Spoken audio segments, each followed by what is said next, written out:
Hi hello viewers అందరికి welcome friends. మన ఛానల్కి స్వాగతం ఫ్రెండ్స్. ఉమెన్స్ ఏషియా కప్ 2024లో భాగంగా టీమిండియా పరాజయం చెందింది.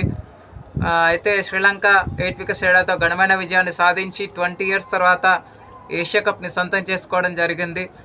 సో మొత్తంగా ఈ మ్యాచ్ చాలా ఆసక్తికరంగా సాగినప్పటికీ శ్రీలంక గుడ్ గేమ్ ఆడిందని చెప్పుకోవచ్చు. ఓకే, ఇక లేట్ చేయకుండా ఈ మ్యాచ్ వివరాలకు వెళ్ళిపోదాం. Let's move into the topic.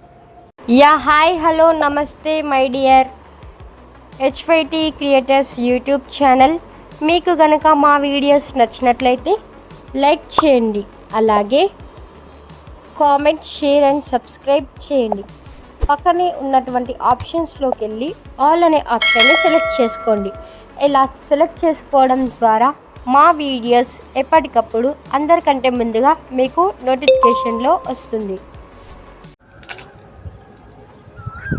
Okay, ఇనీషియల్గా టాస్ గెలిచి బ్యాటింగ్ ఎంచుకున్న హర్మన్ప్రీత్ సేన మంచి స్టార్ట్ అయితే లభించింది. 44 రన్స్ పార్ట్నర్షిప్ రావడం జరిగింది, ఓపెనింగ్ పార్ట్నర్షిప్. కానీ 16 రన్స్ వేసి షఫాలి వర్మ అవుట్ అయిన తర్వాత షఫాలి వర్మ కూడా షాక్ అయింది. అసలు ఎల్బిడబ్ల్యూగా ఇప్పటివరకు ఎప్పుడు ఆమె అవుట్ అవ్వడం అసలు చూడలేదు. సో తను కూడా షాక్ అయినట్టు చెప్పడం. ఆ తర్వాత ఒక ఎండ్లో వికెట్లు పడుతున్నా కానీ స్మృతి మందన పాతుకుపోవడం జరిగింది. కానీ హర్మన్ప్రీత్ 11 రన్స్ వేసి అవుట్ అయింది. హర్మన్ప్రీత్ కంటే ముందు ఉమా ఛత్రి బ్యాటింగ్లోకి రావడం, కానీ తను ఏమాత్రం ఆకట్టుకోలేకపోవడం, 9 రన్స్ వేసి అవుట్ అయింది. ఆ తర్వాత హర్మన్ప్రీత్ 11 రన్స్ వేసి అవుట్ అయిన తర్వాత వెంటనే ఒక చిన్నపాటి పార్ట్నర్షిప్ అయితే రావడం జరిగింది. రిచా ఘోష్ వర్సెస్ స్మృతి మందన ఇద్దరి మధ్య ఒక 41 రన్స్ పార్ట్నర్షిప్ రావడం జరిగింది.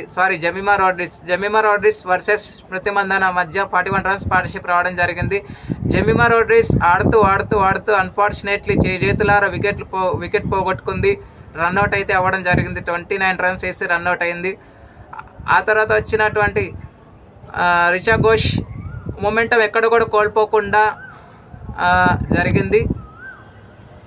స్టార్టింగ్ రాగానే బౌండరీ సాధించడం జరిగింది. కానీ 60 రన్స్ వేసి మందాన అవుట్ అయ్యే సమయానికి శ్రీలంకన్ క్రౌడ్ చాలా హ్యాపీగా ఫీల్ అయింది. కానీ పూజా వస్త్రాకర్తో కలిసి 31 రన్స్ పార్ట్నర్షిప్ నెలకొల్పింది రిచా ఘోష్. 31 రన్స్ పార్ట్నర్షిప్ జరిగింది ఇక్కడ. కానీ 30 రన్స్ వేసి రిచా ఘోష్ అయితే అవుట్ అవ్వడం జరిగింది. ఎక్కడ కూడా మళ్ళీ కంబ్యాక్ ఇవ్వలేకపోయింది టీమిండియా అని చెప్పుకోవచ్చు. మొత్తంగా 165 రన్స్ అయితే చేయగలిగింది.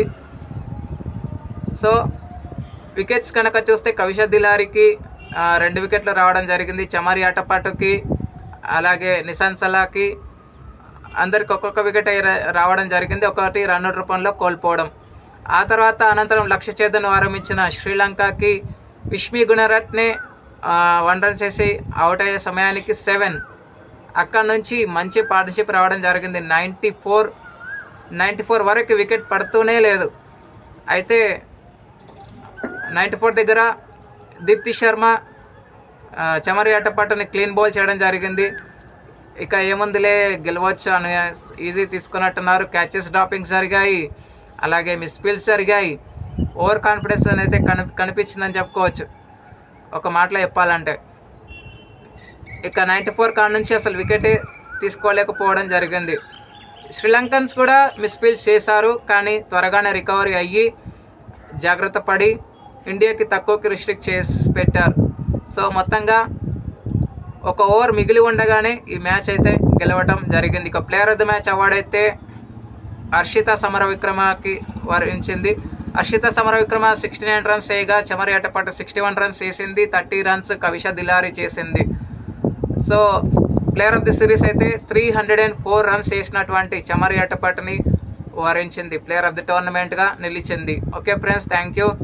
మరి అక్టోబర్ 1 నుంచి యాక్చువల్గా టీమిండియా మ్యాచెస్ స్టార్ట్ అవుతున్నాయి. అక్టోబర్ 1 నుంచి T20 వరల్డ్ కప్ స్టార్ట్ అవుతుంది. కాబట్టి ఈ ఓవర్ కాన్ఫిడెన్స్ కాస్త తగ్గించుకుంటే మరీ మంచిది. మంచి పాజిటివ్ మైండ్ సెట్తో వెళ్ళి టీమిండియా ఉమెన్స్ ఫైనల్లో గెలవాలని, విశ్వ విజేతగా నిలవాలని కోరుకుందాం. ఈ ఓటమి నుంచి త్వరగా బయటికి రావాలని కూడా ఆశిద్దాం. Thank you friends. ఇలాంటి అప్డేట్స్ కోసం ఛానల్ని సబ్స్క్రైబ్, షేర్, లైక్, కమెంట్ చేయండి. మరొక అప్డేట్తో మీ ముందు ఉంటాను ఫ్రెండ్స్. అంతవరకు సెలవు, నమస్కారం.